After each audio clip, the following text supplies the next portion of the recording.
Open your Bibles and turn to Ecclesiastes chapter 2. We will read from verses 24 to 26. Ecclesiastes chapter 2, verses 24 to 26. Ngayon pa lang ako po ay humihingi ng pasensya if my introduction is something that it's the first time that you're gonna hear this. Masaspoil kayo. Si Luka Doncic ay tinrade na sa Los Angeles Lakers. Kapalit ni Anthony Davis. So sa mga fans ng Dallas Mavericks, I'm sure yung 7-year na paglalaro ni Luka Doncic now would feel like parang sayang. Akala ko makapasok na tayo sa championship pero ang bilis lang pala.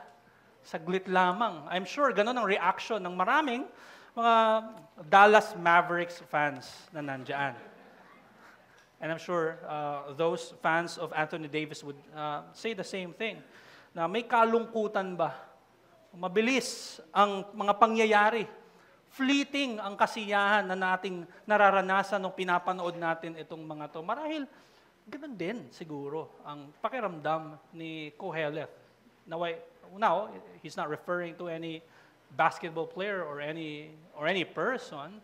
He's referring to the good things as well. He's referring to favors. He's referring to the blessings. But also he realizes that all of these things, even those, they are also considered vanities. And so ang title ng ating sermon this afternoon is The Vanity of Favors. So let us read Ecclesiastes chapter 2, verses 24 to 26. There is nothing better for a person than he should eat and drink and find enjoyment in his toil. This also I saw is from the hand of God. For apart from him, who can eat or who can have enjoyment? For to the one who pleases him, God has given wisdom and knowledge and joy.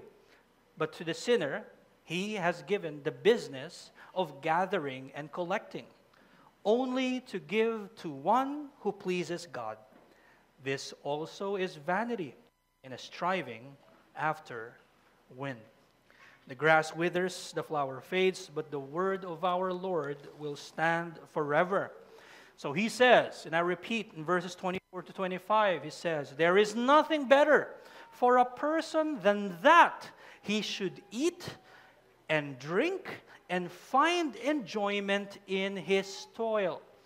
Now, if before, remember our context, and we have been in chapter 2 for many weeks now. Kung dati, Kohelet hated his life, right? He's now saying that, oh wait, in fact, we can enjoy the simple things. And he used the words eat and drink to specifically say that we can find, very simple yung words na ginamit niya doon, para lang sabihin sa atin na in fact, these are simple things. These are not extravagant things. Hindi ito yung mga parang achievements na sinabi niya previously. Right? Eat and drink. And again, this is contrasting, in fact, the great achievements that he mentioned in the beginning of Ecclesiastes chapter 2. Do you remember? He has built temples. Nag-build siya na parang Garden of Eden ang dating. Right? And now, ang sabi niya, ang reflection niya, lahat ng yon ay fleeting then. And now, contrasting this to the more simpler things, the simpler things. And yet, he said, in fact, these simpler things can give us enjoyment in life. Right? And then he explained why we can find enjoyment in these things. Sabi niya, this also I saw is from the hand of God. For apart from him, who can eat or who can have enjoyment? Sabi niya, itong mga bagay na to ay galing sa Diyos. The simple things come from the Lord. Yung enjoyment comes from the Lord. The pleasures and enjoyment that we get from these simple things come from the Lord. That's what he's saying. And then he explained, sa susunod na verse, he explained how we get these simple things. Paano natin nakukuha itong mga simple things na to, like food, yung mga bagay na proud, pang araw-araw natin, benefit sa atin. Sabi niya sa verse 26, "For to the one who pleases Him, God has given wisdom and knowledge and joy. But to the sinner, He has given the business of gathering and collecting only to give to one who pleases God." This is something that we talked about last week, right? We said na highly favored ang ang bayan ng Diyos. And yeah, you would say, teka, grabe naman. Ang unfair naman. At pinag-usapan na natin ang usaping unfairness, right? 2 weeks ago. But we're saying, hindi natin maikakaila sa Biblia, sa salita ng Diyos, na meron talagang favor na nanggagaling mula sa Diyos at merong recipients ng favor na ito. And very clear dito, right? There is this distinction that is being made here of those who please God and meron ding sinners. Now, again, I will be clear, just as we have made this clear 2 weeks ago, that we are all sinners. We are all sinners, right? Even those who please God in this category that Kohelet was giving, yung mga nagpi-please sa Diyos, makasalanan din yung mga yan. Katulad nating lahat. Lahat, right? Pero sa ating passage, it tells us that there are those sinners who please God, which madideduce natin, it is implied then that there are those who do not please God. There are those who please God, and there are those who do not please God. Yung mga hindi nagpi-please sa Diyos, sila yung binigyan ng Diyos ng business of gathering, collecting, laboring. Sila yung magtatrabaho, at ang magbe-benefit doon ay yung mga nagpi-please sa Diyos. Now, Kohelet was not saying na yung mga nagpi-please sa Diyos ay hindi rin nagtatrabaho. They are. Pero makita natin yung purpose, right? Even ng labor of those who do not believe in God. The ones who please God are referred to here as those who please God. And those who do not please God are referred to here as the sinners. Now remember, in Hebrews chapter 11, this is why we can go to the New Testament and see and get that key and unlock what does this mean? Right? Hebrews chapter 11 says, "Without faith it is impossible to please God. Apart from faith there is no salvation." Apart from faith, no one can please God. So it is right to conclude that those who please God, in our text, those who please God are those who have faith. They are those whom God has saved. And the sinners mentioned in our text are those who do not please God and therefore are not saved. And so going back to the verse, the sinners are the ones who toil and toil and toil all their life in this earth under the sun, and the results of their toil, God used to provide for those who please Him. God uses the benefits of everyone's toils ultimately for the benefit of His people. The food that we eat, and we mentioned this before, the water we drink, the things we enjoy, there are hands that labored for these things so that you can enjoy them, so you can benefit from them. But ultimately, and here's the point, there is a greater hand behind it. And that is God's. It is ultimately the hand of God that provided these simple things for us to enjoy. And so from there, you would see again how God's favor is truly upon His people. Like we've said 2 weeks ago, God's people are highly favored by the Lord. As a church, we continue to receive such favor from the Lord here on earth. Right? Nabanggit natin yan. But then, eto na naman si Kohelet. Sabi niya, this also is vanity and striving after wind. Now, he was not, para lang malinaw ang konteksto, what he meant. hindi niya ibig sabihin, he was not talking about the business of gathering and collecting being the vanity. No, he was talking about the actual arrangement of letting the sinners gather and collect so that the people of God would benefit. That arrangement is vanity too. Kohelet said that even the physical favors that we all receive are vanities. Imagine, siguro sa kakaaral natin ng Ecclesiastes, medyo nagigets na natin, right? Parang tumataas yung expectations natin, but then, imagine, he's saying, lahat ng ito ay vanity. Therefore, just enjoy the favors of the Lord. Yung wisdom, hindi ka sure kung yung susunod sa'yo, gagamitin din niya yung sariling wisdom mo, or baka worst kind of wisdom, or baka foolish pa siya. Right? So, tapos, yung foolish at ang wise, why need to live wisely kung lahat naman will meet their demise, death. Same event will happen to all of them. Why do you need to do that? And then, he comes to a realization na, lahat ng ito ay vanity, therefore, you can find enjoyment sa mga bagay na simple at binibigay sa iyo ng Diyos. But, even pala yung mga bagay na yon ay vanity din. There is a warning here, brethren. Yes, we can enjoy the God-given gifts now. Totoo yun. But ultimately, we won't be able to find lasting enjoyment in them because they are fleeting too. Instead, we continue to look to the hand that provided them. And that is God, God's hand. And so, mensahe natin ngayong hapon, true joy comes from appreciating God's hand over all things instead of the things themselves. And we're not saying that you should not enjoy sa mga binigay ng Diyos. You should. You should. But true joy comes from appreciating God's hand over all things instead of the things themselves. I have 2 points. Una, to explain this, first point is physical and spiritual. My second point is steward or owner. Physical and spiritual, steward or owner. Let's consider the first point, physical and spiritual.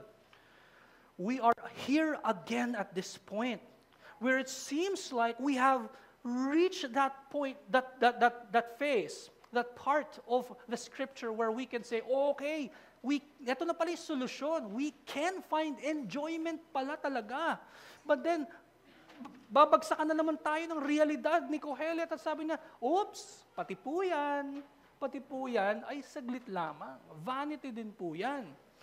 Kumbaga, sa book na Ecclesiastes, para tayong tinutulak ni Solomon. It's like pushing us all until we realize that everything under the sun, imagine mo lahat to, blessing, meron ka yan, enjoy mo yan, pero sige pa, itutulak pa kita, even yan ay saglit lamang, hanggat ma-realize mo na wala talaga dito. Wala ka talagang magigain dito under the sun. Vanity pa din yan. So when Kohelet says, in fact, hindi natin masisisi si Kohelet, mga kapatid. Kasi sinet na yung expectation sa atin. Sa umpisa pa lang. Ecclesiastes 1:1, all is vanity. Nga lang, hindi natin alam what he meant by all. Nalalaman na natin every week. But yeah, sinet na po ang expectation sa atin. All is vanity. He meant all, including the favors of God here on earth. We're not saying na masama po yung mga favors na yun. These are good things. But the reality is, they're also fleeting. Now, this was Kohelet's reflection on the entire book of Ecclesiastes. For many chapters, he spent his time, if you've read the entire 12 chapters of Ecclesiastes, he spent his time looking at the vanities of life, the vanity of the physical, the vanity of the material, the vanity of what is seen. And he ended the book by saying, eto na yung parang pinupush tayo to realize, right? To realize that there's really nothing here under the sun. At the end of the book of Ecclesiastes, this is what he's saying. What matters more is fearing God. There's nothing here under the sun. There's someone there who you are to fear. Yes, you can enjoy the earthly blessings now, but they will be gone. So if you're looking for enjoyment that will last, you won't find it here. If you're looking for purpose, everything here will not last. They will be gone. You won't find it here. If you're looking for satisfaction, true satisfaction, complete satisfaction, all is vanity under the sun, you won't find it here. This book wants us to realize that. This book wants us to realize that. To recognize the meaninglessness of everything as you live in this fleeting life. So that your minds would find something better than what's under the sun. So that your minds would think of someone, something better, something not fleeting, something beyond the physical, something beyond the material, something beyond what is under the sun. So that your mouths would speak of this someone who's not here, who's not here anymore. And when I say here, physically, corporeally, just to be clear, yes, He's omnipresent. Sorry, nag-digress na. This is making us realize the meaninglessness of everything that are here. They're all fleeting, so that our hearts would beat for that someone beyond what's under the sun. So that your minds would think of God, so that your mouths would speak of God, sing praises to God, so that your hearts would beat for God. And siguro, kung hindi pa ito malinaw sa atin, nililinaw na ng verses 24 to 26. In fact, that's the entire theme of the book of Ecclesiastes. For you to realize these things so you can find that someone better. So that you can look at that someone better, to that someone better. We must have eternal perspectives. Our eyes must be trained to see the spiritual while we are seeing the physical. Our eyes must be trained to see the heavenlies while we're still here on earth. And you know, we actually have glimpses of these spiritual realities within the physical realm. Napakadami, mga kapatid. In fact, ginawa ng Diyos ito, ang mundong ito, so that you would see the reality na may Diyos. The earthly marriages na Kanyang in-institute, ito'y ginawa ng Diyos in order for us to look beyond what's under the sun, which is earthly marriages, to see that there is, in fact, a greater marriage that exists. And that is of Jesus Christ and His people, His wife, His bride, the church. While we're living here on earth, physically, in this material world, dapat ang mga minds natin, habang nakafocus tayo dito, nakafocus tayo more beyond. Ito yung sinasabi ni Kohelet, wala kasi dito. What matters is God. The earthly marriages, again, merong spiritual reality, spiritual significance, right? When a wife receives the love of her husband, and when she looks beyond what she's seeing, she's reminded of the love of Jesus Christ. When the husband exercises his authority, and when they both look beyond what is seen, they are both reminded of the ultimate authority of Jesus Christ. The earthly families that we all have, while they are important, very important. But the truth is, the earthly families will not last. And we know that that's true. it is vanity.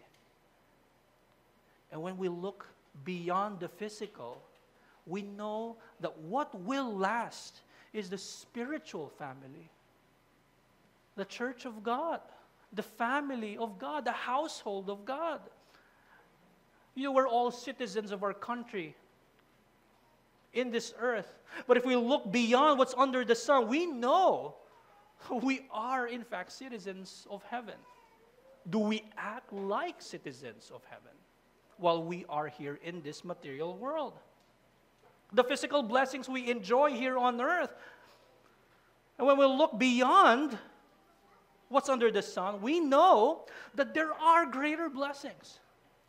I mean, how many of us immediately think of the greater blessings that we already have, that God continues to pour on us whenever we accept material blessings? Usually, we don't think of such things because we're so focused on what we can see.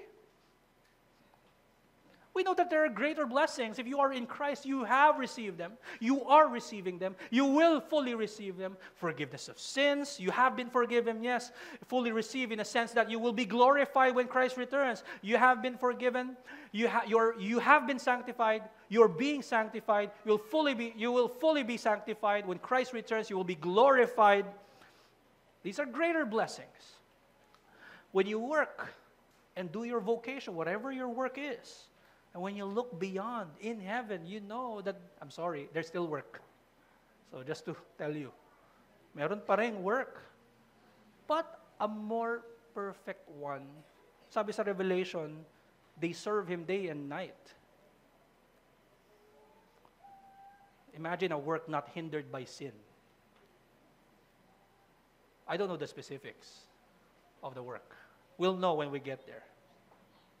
The physical bodies that we all have, prone to sickness, prone to decay. But when we are trained to look at what's beyond, we know that there will be a time when our bodies would become glorified. No more sickness, no more decay. Doesn't that help us, especially when we struggle with worry and doubt, especially when it comes to sickness and even death? When we worship together, we are saying that we are ascending Mount Zion. Nasaan ang bundok?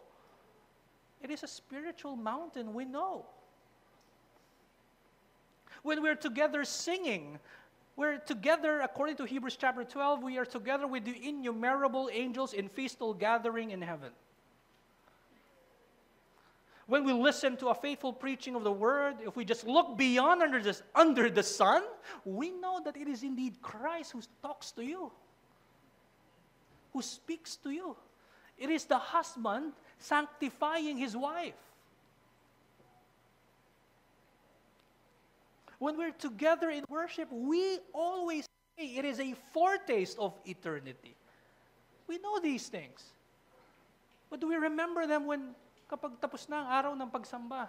Kapag we're confronted by the reality of yung everyday mundane lives, whatever we're doing, naaalala ba natin itong mga spiritual significance ng lahat ng physical things?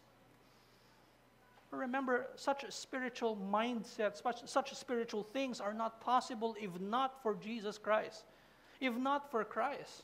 Kung wala si Kristo, there is no looking beyond what is seen. If not for Christ, there is nothing to look forward to. If not for Christ, there is no beyond under the sun. What there is under the earth. By the way, the scriptures use under the earth to talk about the grave or the realm of the dead. Or worse, when Christ returns, what comes is eternal hell. Jesus Christ lived here on earth. He is God, and He assumed a material body and soul. He entered time, He entered matter, He entered space, He entered the physical world, and focused on His goal, His purpose. He fulfilled His covenant with His Father, and that is to save His people. And He did so not by physically defeating the enemies of God. Rather, He did so spiritually in a sense that He was victor over Satan's temptations, And He defeated the spiritual enemies of God by His death on the cross. And He declared His victory in His resurrection. That is the reason why we can all look beyond what's under the sun. Because someone did the work for us. All we can do is place our faith in Him and trust that whatever we see have indeed a spiritual significance. Life is indeed meaningless if not for Christ. If you're not in Jesus Christ, the time is now for you to repent of your sins and come to faith in Him. Ngayon na ang oras. Kung itutuloy ko lang, pasensya na sa susunod. Ako pala magpe-preach. Ecclesiastes 3, vanity, time. Ngayon na ang time para ikaw ay tumalikod sa iyong kasalanan. Sabihin natin, ang time ay vanity din. Yes, saglit lang. Pero may time pa din na pinrovide ang Diyos sa'yo. Huwag mo sayangin ang time nang hindi ka tatalikod sa kasalanan mo at ilalagay mong pananampalataya mo kay Jesus. Ngayon na yun, kaibigan. Kapag hindi, sabi ng Biblia sa atin, karapat-dapat na natatanggap natin ay kaparusahan. Yun ang deserved natin because of our sins. Pero napakabuti ng Diyos na bigay niya si Kristo at siya'y pumasok dito sa ating mundo at siya'y nabuhay ng walang kasalanan kasi wala sino man sa atin ang kayang mabuhay ng walang kasalanan. At siya rin ang namatay sa krus para pagbayaran ng kasalanan. At siya'y nabuhay muli. Kaya alam natin totoo ito. Kaya alam natin na we can indeed think like Christ. We can indeed look. We can indeed trust na merong beyond what's here. We can trust. You know why? Because He's there. Dahil may nag-ascend. Siya'y nabuhay muli at siya'y nag-ascend. At siya'y nakaupo sa trono.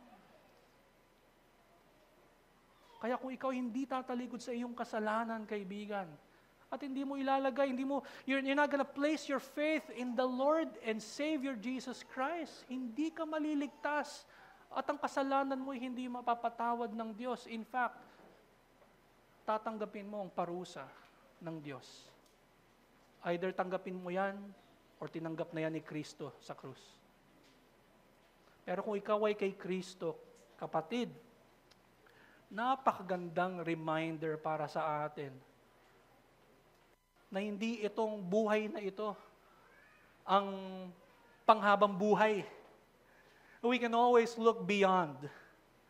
That we trust that there is a God, there is a Savior who is outside of such realm, who reigns in this realm while He is seated on the right hand of the Father. We can indeed trust that our sins have been forgiven. We can indeed trust that we have been changed into Christ-likeness. We are being changed into Christ-likeness. We will be changed in having glorified bodies. We trust because Christ has accomplished His work.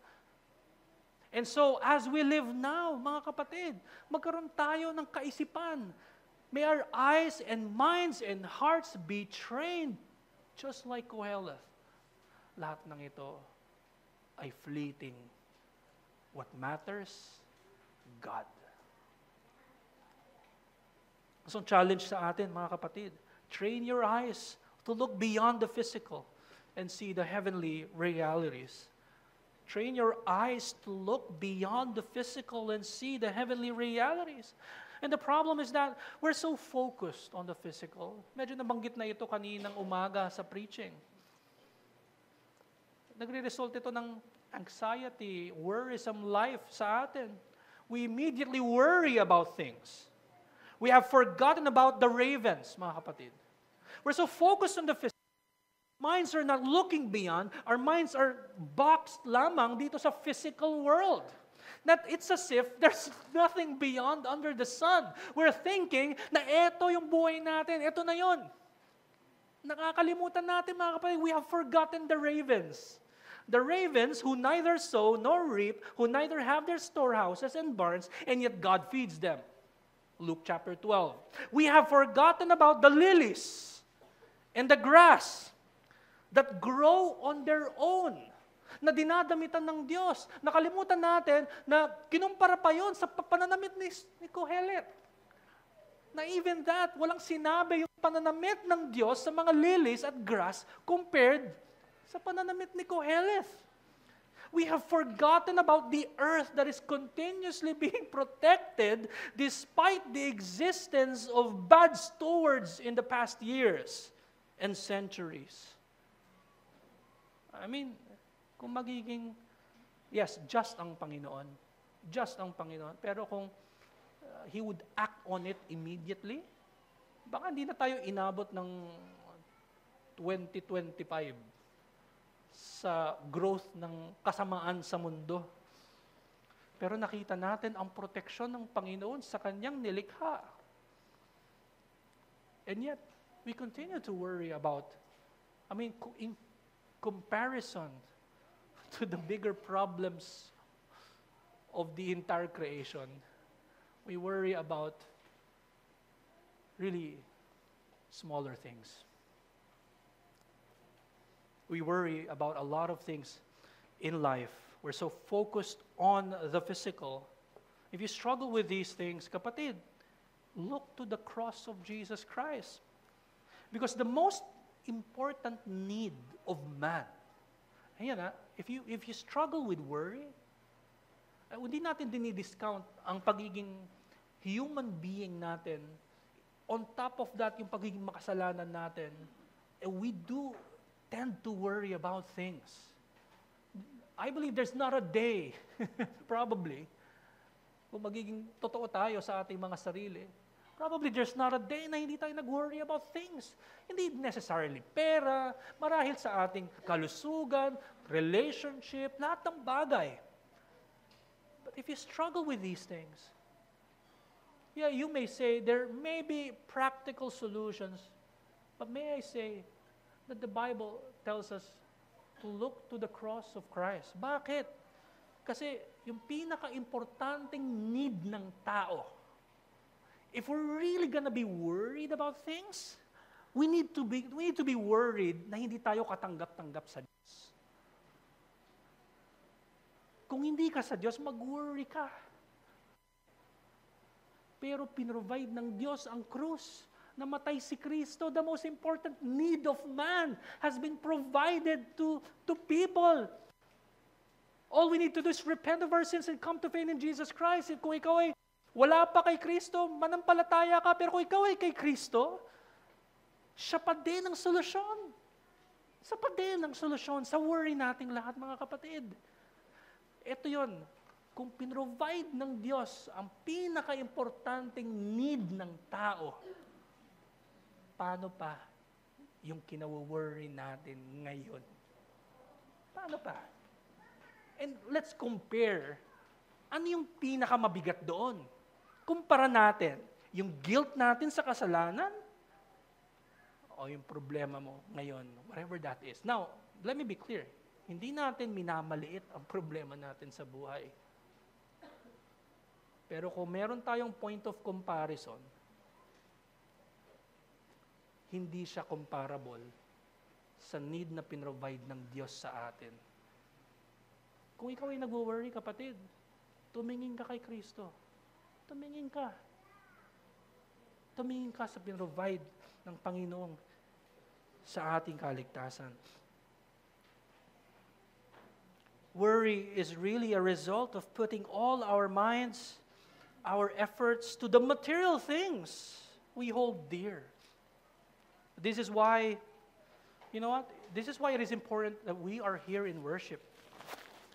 Because it is here in worship we are reminded of how fleeting the world is.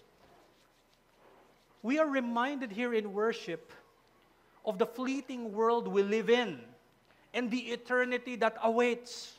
It is here in worship where we are assured by the Word of God that we are not included in the fleeting life. It is here in worship where we are reminded of the victories of Jesus Christ over sin, over death, over Satan. And We are to focus on that and not be affected by the worries of life. Nakita ni John Calvin, and among many reformers, pero ang pinaka-notable si Calvin, isa sa mga nilang sinasabi bilang pastoral theologian sa mga congregations nila, kapag nag-worry sila, gospel, preach natin ang gospel, may katotohanan doon. Na-realize nila, teka, bakit kailangan pa i-institute ng Panginoon ang Lord's Supper? Bakit pa? Kung ito ay visible gospel, and you just heard the gospel through the preached word, why is there a need to even partake or see or eat of the bread and wine, the visible gospel? It's the same thing. Ganun yung mga sinasabi ng ilan. Pero maganda yung sinabi ni John Calvin, kasama na sila John Knox at iba pa. A lot of reformers in their time, what they did, when they were partaking of the Lord's Supper, meron silang sinasabing phrase na madalas sinasabihin whenever they partake of the Lord's Supper. This is in Latin. Ang sinasabi nila lagi ay sursum corda. Sursum corda. Hindi ito mantra, pero ito ay challenge sa congregation. Sinasabi niya na, lift up your hearts as you receive these physical things. Ito mga material na bagay ito. Nakikita mo yung material, nakikita mo yung thing, physical siya. In fact, para malaman mong totoo, ito yung physical, pwede mo pa nga siyang kainin. Pero sinasabi nila, look beyond the physical. Look beyond. Sursum corda, lift up your hearts. Whenever they partake, whenever a church partakes of the Lord's Supper, the bread and the wine, they understood that the elements and Christ Himself are united. Not in the same way that the Roman Catholics or even the Lutherans understood it, but united in the sense na ito'y tinapay pa din. Hindi nagbago ang essence nito. Hindi ito naging katawan ni Kristo, tinapay pa rin ito. Pero as we partake, we are looking beyond, lifting up our hearts and understanding na as I receive this, by faith, I'm also receiving the benefits of Christ. I'm in fact partaking of Jesus Christ. That's what they meant. Mahalaga para sa kanila, yung hindi ka focused sa material. Mahalaga yung nakatingin ka what's beyond under the sun. Do you worry a lot about material things, brethren? Hindi kaya masyado tayo nakafocus sa mga material na bagay. And I say this knowing all of us struggle in these things. And at times, while we understand and we know what the gospel is, the very content of the gospel, we understand it. But pwede nating sabihin, we still fail. We still fail. Maybe tonight. Maybe tomorrow. We may fail. Pero hindi nag-fail si Kristo. At hindi nagbabago ang kanyang ginawa. Look to the cross of Christ.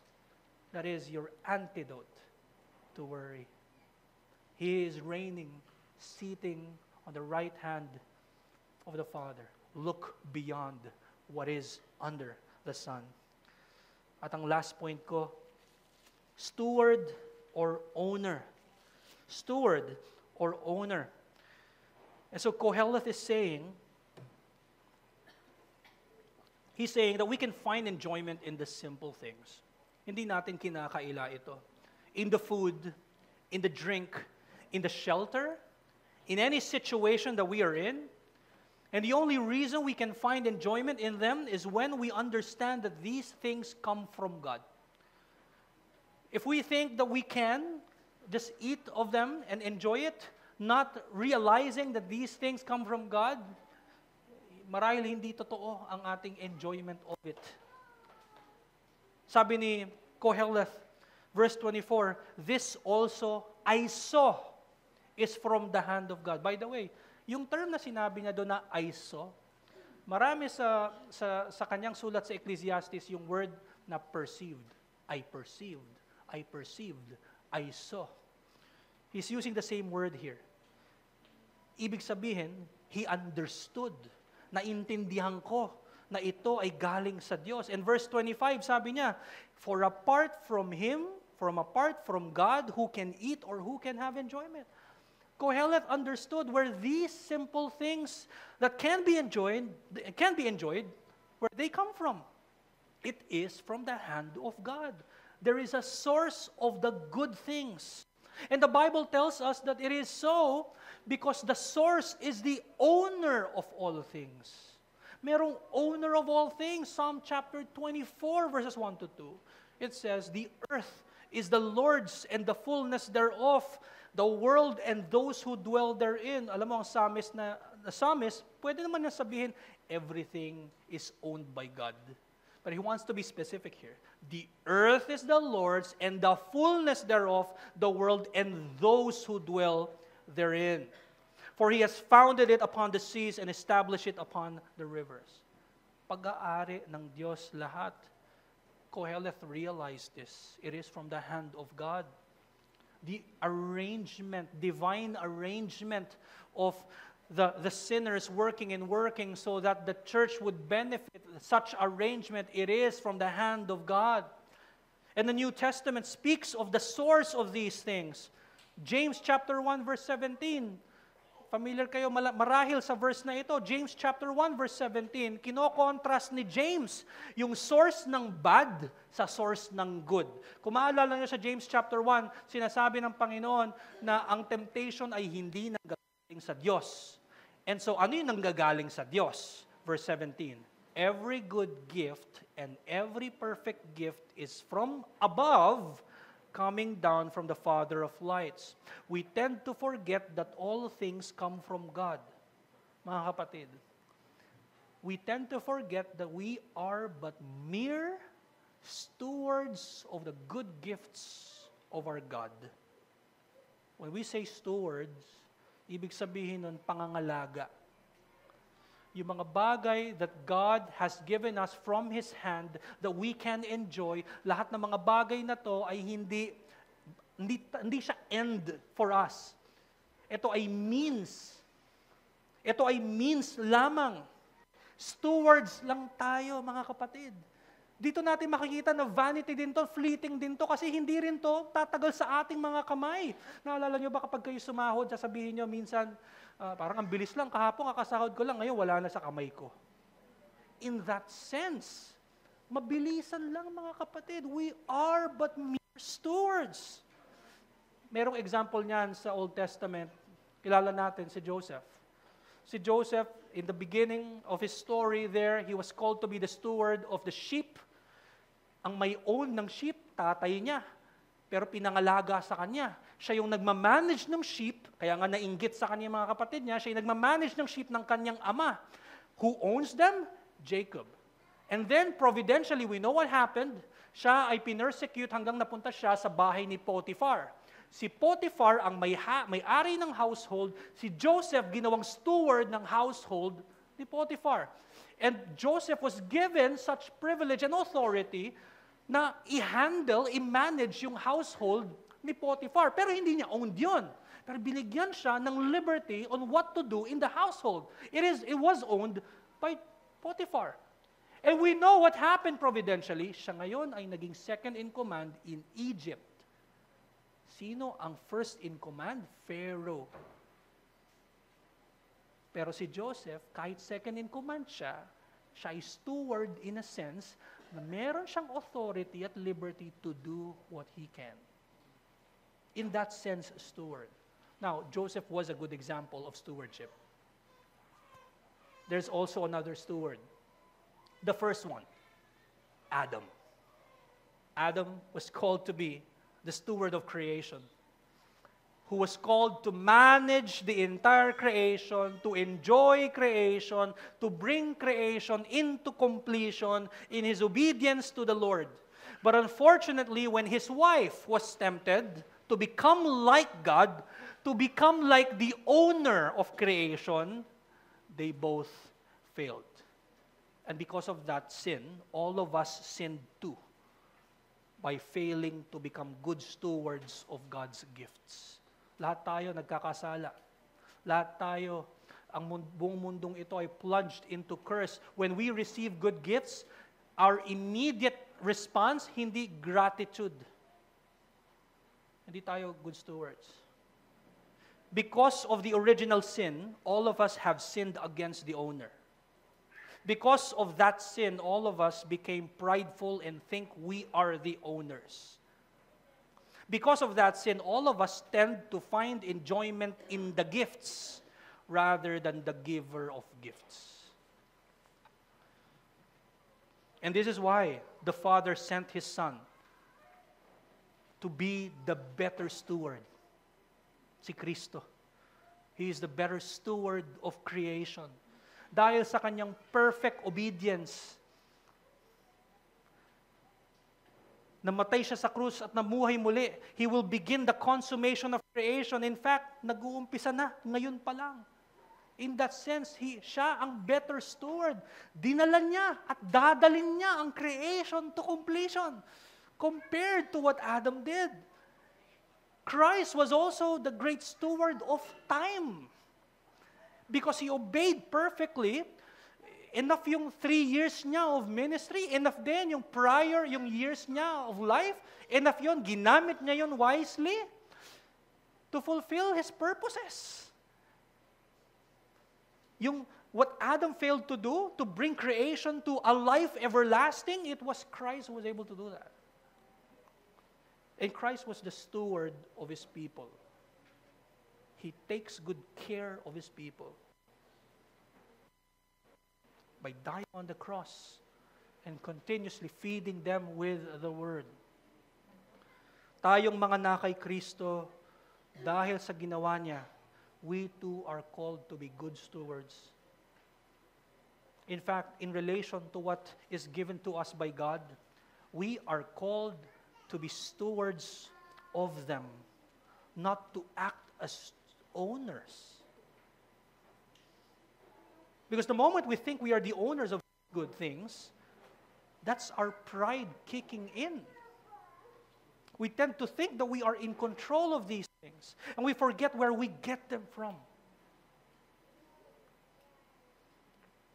Sometimes, para tayong mga bata, sa dami ng laruan ng mga bata, sa dami, and you just point to one toy, at magtanong ka sa isang bata, kanino galing to? Hindi nila maalala. Sa dami ng nagregalo sa kanila. Because once they open the gift, they're so focused on the gifts rather than kung sino yung nagbigay. Yung iba nga, hindi na't binabasa yung nakasulat. Pero kahit sa atin, nangyayari rin yon. And so, how about us? Sa patungkol sa mga good gifts na nare-receive natin mula sa Diyos. Gifts, even yung mga daily gifts, daily blessings, daily favors na binibigay ng Diyos that we can enjoy. Yes, we know that they are fleeting, but while we are enjoying these good gifts, are we also enjoying the giver of gifts? And so we are challenged this afternoon. Remember that we are but mere stewards of all we possess. Trust always in the giver of gifts. Remember that we are but mere stewards of all we possess. Trust always in the giver of gifts. We usually forget this reminder, brethren. At times, masyado nating na-enjoy ang gifts instead of the giver. We've heard such sentence before. Narinig na natin yun, enjoy the giver. Yung gifts ang mas ini-enjoy natin, pero yung giver ay hindi. Pero totoo siya. Totoo siya, mga kapatid. At times, yun ang nangyayari. Mas ini-enjoy natin ito. If we have good things in life, mga kapatid, let's enjoy them. If we have good things in life, let's enjoy them. You know why? Kasi galing yan sa kamay ng Diyos. Kung may maayos at marangal kang trabaho, enjoy mo yan. You know why? Kasi galing yan sa kamay ng Diyos. Yes, that is fleeting, pero enjoy mo pa rin kasi galing yan sa kamay ng Diyos. Kung meron kang maayos na business or kumpanya, i-enjoy mo yan. Galing yan sa kamay ng Diyos. Yes, fleeting yan, pero enjoy mo pa rin yan, galing yan sa kamay ng Diyos. I-enjoy niyong lahat ng mga bagay na yan na binigay sa atin, galing yan sa kamay ng Diyos. Pero wag na wag mong ibibigay ang buong buhay mo dyan. Dahil mawawala rin yan. Dahil may hangganan pa rin yan. At pag binuhos mo ang buong buhay mo dyan, para mong hinahabol ang hangin, striving after wind. Are these things more important than the giver? Are these things more important than the word of the giver? Are these things more important than the day of the giver? Are these things more important than the people of the giver? What is the giver of gifts? What does he tell you from his word?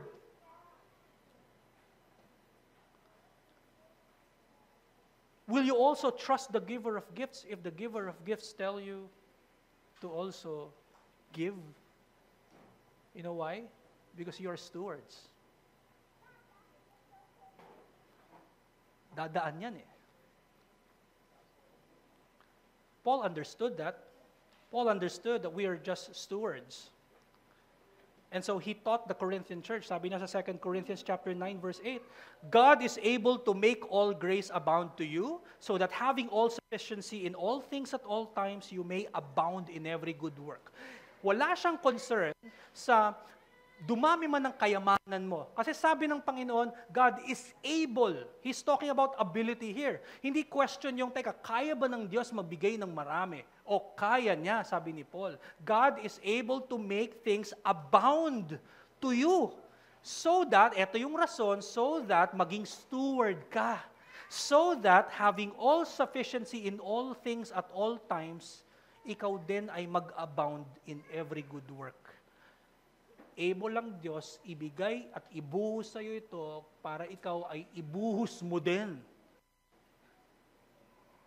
Ang concern ay hindi yung whether dumami ang iyong kayamanan sa mundong ito under the sun.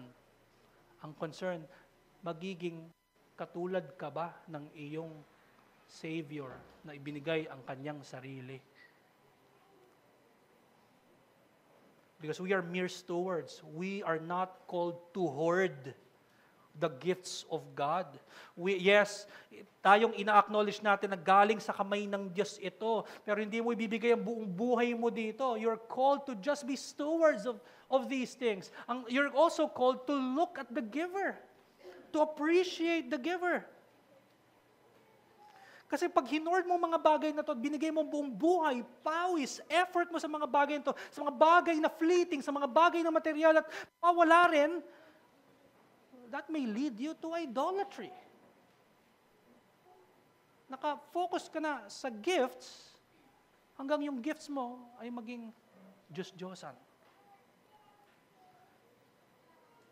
Now, if you are struggling with these thoughts, mga kapatid, praise God for Christ who is our greater steward.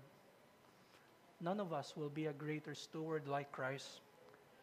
Because of Jesus Christ, we are not condemned whenever we fail. Dahil nabuhay muli si Kristo, kaya nating ayusin. Kaya nating gamitan ng ating sarili. Sabi ni Pablo, put on Jesus Christ. Sabi ni si Clement of Alexandria, isa itong early church father, he understood that he was just a steward of God's blessing. When you understand that you are a true steward or mere steward, naiintindihan mo na may source. Naiintindihan mo na may giver. At ang giver ay may purpose sa'yo for giving such good gifts. And so Clement of Alexandria understood this. And then there were people in his time na nagsasabi, ganito yung mga words nila, and I will quote. Nakasulat to sa letter niya. It is my property. I abound in good. Why shouldn't I enjoy it? Yun yung mga sinasabi nila. Now, si Clement of Alexandria, he wasn't quick naman to say na you can't enjoy these things. Malinaw naman yan sa Ecclesiastes. Pero what he proposed is this. It is in my hand, so I will share it with the needy. That's his proposal to those who are saying, it is my property. I abound in good. Why shouldn't I enjoy it? Clement of Alexandria again said, it is in my hand, so I will share it with the needy. Yun yung tunay na nakakaintindi ng ating stewardship. Tayo'y mere stewards lamang of we possess. We know na saglit lang ito, dadaan lang din sa atin to, edi enjoy mo yung time na yon. And at the same time, i-acknowledge at appreciate mo na may nagbigay ng mga magagandang bagay na yan. Do you appreciate the giver more than the gifts? Do you act as a steward of his gifts? Or someone who thinks that he or she ultimately owns them? Yes, while we know that such earthly favors from God also is vanity, we can still enjoy these things now, and we can do so by recognizing the hand of God. There is no enjoyment of these things apart from recognizing who they are from. Remember that while you can enjoy these good gifts, you're called to just be stewards and imitate the greater steward who has given himself to us freely. Let us pray. May the word of God enrich our knowledge of him and may stir us to live in light of these truths. Let us pray. Our Most High God and our Heavenly Father, we are truly grateful for giving to us the whole Christ, for giving to us all the blessings that he has accomplished on the cross. Thank you, O Lord, that we can truly enjoy everything that you have given us because we know that these things come from your hand. It is our prayer that you would correct our perspective when it comes to these material things. That as we look at the physical, as we enjoy what we have, may we always look beyond the physical.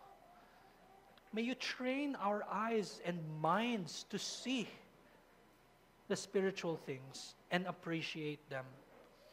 And may we acknowledge that you are the ultimate giver of gifts, and that we should appreciate all of them, but at the same time, oh Lord, we ask that you would enable us and give us strength, that we not become hoarders of such gifts, but we become good stewards, just like our Lord and Savior Jesus Christ.